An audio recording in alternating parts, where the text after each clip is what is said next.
Do you believe? We need to jump into our pick segment because I'm gonna go through some of these games, and we're gonna make some picks. All right, we're gonna make some conference picks. We're gonna make a couple out of conference picks, but we're gonna make some picks. So, on your Spencer Rattler comments and point, South Carolina travels to Fayetteville, Arkansas. Now, South Carolina is 8.5-point underdogs at this moment. That line will probably get teased down to about 7 or 6.5 by week's end. I bet. Taking Arkansas no matter what. Yeah, I am too. I'm just not sold, and I'm not sold. I'm with you. I'm not sold on Spencer Rattler. I wasn't sold on Saturday. It's just He's about to see better defense in Arkansas than he saw from Georgia State on Saturday. Oh, way better, way better. But that's a noon kick. UNC Georgia State.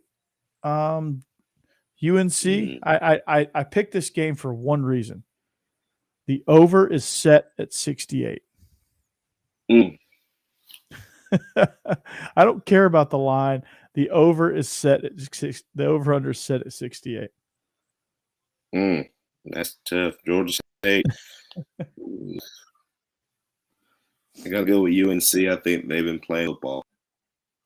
I think the offense is going to be good enough to keep them out of some trouble. Over? Do they hit the over? That's the question. Ooh. North Carolina is going to win this game. They're going to win by probably 10 plus points. I don't think. Do they hit the over? I don't think. I think Georgia State's defense is a little bit better than Appalachian State's defense, in my opinion. Okay. Fair enough. Well, another out of conference game. Jeez, man.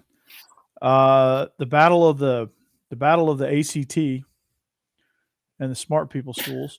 Duke travels to Chicago, take on Northwestern. Duke is 9.5-point dogs. I'm taking Northwestern. Duke is pretty bad. Who can be more? It's going to be Northwestern.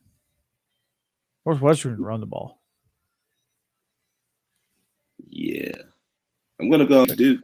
I'm going to go with Duke on this one. Okay, go with Israel. Noon kick from the SEC. Missouri travels to take on Kansas State. They travel to the Little Apple, Manhattan, Kansas, to take on the Wildcats of K-State. K-State, an extremely physical football team. They are 8-point favorites at home over Missouri. I'm taking Kansas State. I think this game will kind of get ugly a little bit. I'm taking Kansas State too. I think they're clicking right now. They're having looks like they're having a lot of fun over there and right now. Since the new regime's kind of come in, they're a little bit more sporty on both sides of the ball too now. So yes, they finally got some pieces. They're going to be way more physical than Missouri. Yeah, Missouri. I'm not sold on Drinkwitz. I'm just not. He's not a good fit. No, Big noon kickoff. What? He's a dork. They said he looks like a preacher or something like that. That ICC coaches, youth pastor or something like that. Yeah. Something like that. Yeah. He looks like a youth pastor. Yeah, that's always a funny graphic. Kirby was the private school history teacher. Yeah. Christian school history teacher. That's what it was. That's funny. Big noon kickoff. Gus Johnson, Joel Klatt, Fox game of the week. Bama rolls into Austin, takes on the Longhorns. Bama's 20-point favorites. Do they get that on the road? I'm going to take Texas. Yeah. I just think the spread is too much. I think Bama wins, but I think 20 is a lot. I just have a hard time believing they're going to blow Texas out by more than 20 points. I mean, Georgia did it to Oregon, so, I mean, it's definitely possible, but this is Texas Super Bowl right here. Like, this is the game they've been living up for. With a whole brand new stadium, that stadium is sweet now. Longhorn on the opposite end of the end zone right there, man. You can't. You got Bevo. You got. I mean, it's just. I don't think Texas is going to win this game, No. They may not even, Bama may even win by 2 touchdowns, but 2 touchdowns is not 20 points. Yeah, I think 20. So I'm taking is a the lot. points here. I'm riding the points here. I'm taking the Longhorns as well. I agree with you there. Yep. All right, Vanderbilt rolling, man. Mike Wright is a track star. I mean, they had a significant weather delay, and I think that allowed them to lose focus. And Elon scored probably way more than they should. But Vanderbilt, they're playing hard. They can run the football. Much improved year 2 under Clark Lee. They're 8-point underdogs at home against Wake Forest. Wake Forest comes in without Sam Hartman. Does Vandy have a chance? I think they do. I think Vandy has. I'd have to watch Wake a little bit more, but if they played right now, I think Vandy's playing some inspired football. It's going to be a scary team, down the road right here. I feel like because they're playing. Yeah, they are. Mike Wright is a special dude, and he's gaining more confidence. He's getting more comfortable, which is a scary thing because his running ability is out of this world, man. He's fast. He's lightning quick. If Wake Forest had Sam Hartman, I would say Wake Forest, no doubt. Yeah, because he is that kind of quarterback. Like I had him pegged as ACC Player of the Year before he went out. Yeah, he's a game-changing type of guy, but without him, that offense doesn't smooth. So I think it does chance to kind of do some good things in this football game. Yeah, I'm taking Vandy here. Can you imagine Vandy starting the season 4-0? Do they get ranked at that point? No, dog. They still ain't played nobody other than Wake Forest if they beat them. They just played Hawaii. Hilarious. Hawaii just got on by Western Kentucky this weekend. So yeah. Catch. No, but just to troll everybody, they should rank them like 25th. That would be funny. That would be funny. That would really piss off this next team. The Vols traveled to Accenture Stadium. I think that's what it's called now. Used to be Heinz Field. They take on Keaton Slovis and the Pitt Panthers. They make a return trip to Pittsburgh. They are 7-point favorites on the road. Hendon Hooker had a great start to the season. They had a 59-10 beatdown of Ball State, who I think were MAC champions a year ago, if I remember correctly, without looking it up. Tennessee got stomped by Pitt last year. Can they return the favor, or is Pitt going to be a tough opponent at home? This spread? 7. 7 in Tennessee's favor? Yes. And the over is 65.5, and I'm tempted to take Tennessee and the over. I think I'm gonna take Tennessee here, but I also think that it might be a little bit closer. I think it's going to be a 3-point ball game.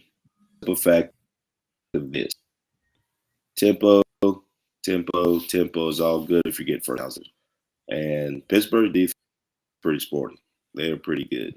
I think their defensive line are top notch. I know that for a fact. So they can get the Hooker. It's picked to win it. Yeah. It is going to be a long night for those guys. I think Pitt has a good chance of winning the ACC. I think in watching all the ACC teams in action, Florida State and Pitt jump out to me as the best 2 teams in the ACC at this moment. Yeah, I think when Miami's a team, I think we'll kind of see what they're about once they play a real. They played Bethune-Cookman, I think, so it's hard to gauge anything off of that. But I do think they have some promise. But Pitt won convincingly in the backyard brawl. Even if the score was close, I feel like they were in control of that game the whole way. Obviously, Florida State, we talked about that earlier in the show. So I'm taking Tennessee here. I'm going to take the over because it's going to take that. It's going to take them hitting the over for Tennessee to win this game and to cover. So that's my pick. Wisconsin, Appalachian State coming into A&M. Appalachian State's plus 17. They gave UNC all that they could handle. A&M looked rough with Haynes King. A, do they go with Max Johnson? And B, does App State have a chance to not only cover but pull the upset here? After what they did and their struggles on offense, I think App State has a chance to winning this ball game. At least covering. Yes. I think but they also might I think they have a cover. really I think good they can chance cover. of winning this ball game. Yeah, I mean, I think A&M. Chase Price, man. Yeah, he just kind of, I think he had a moment right there at the end, but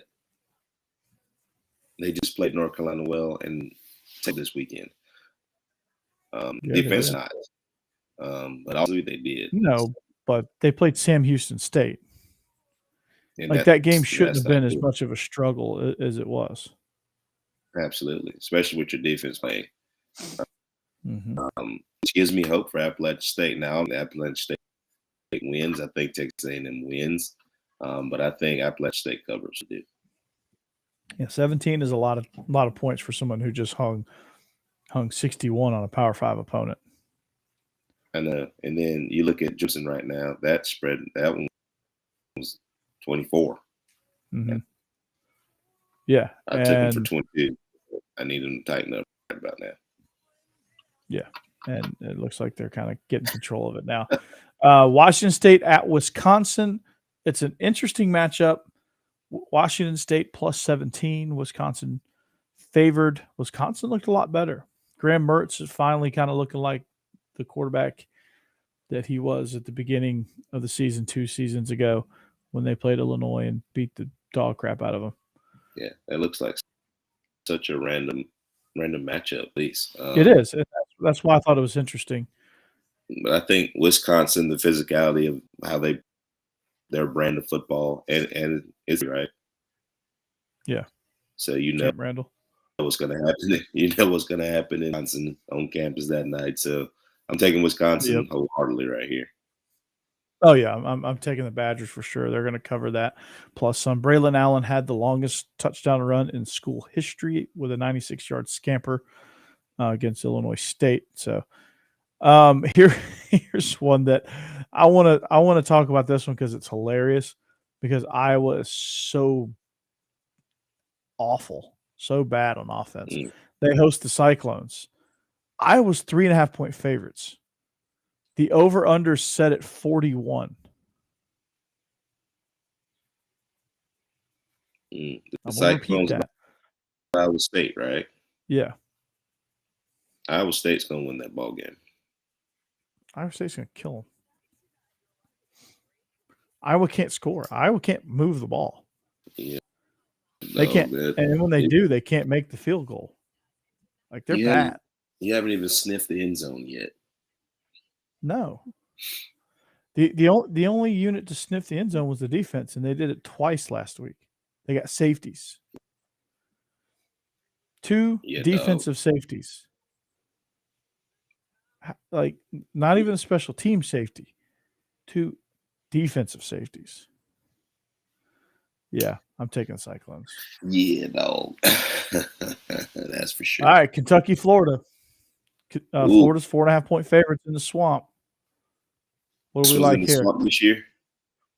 It's in the Swamp. I'm taking Florida. I think I got to go. Boy, if it was in Kentucky, I'd take Kentucky. Got to go with Florida in the Swamp. Sorry, after what they did last week.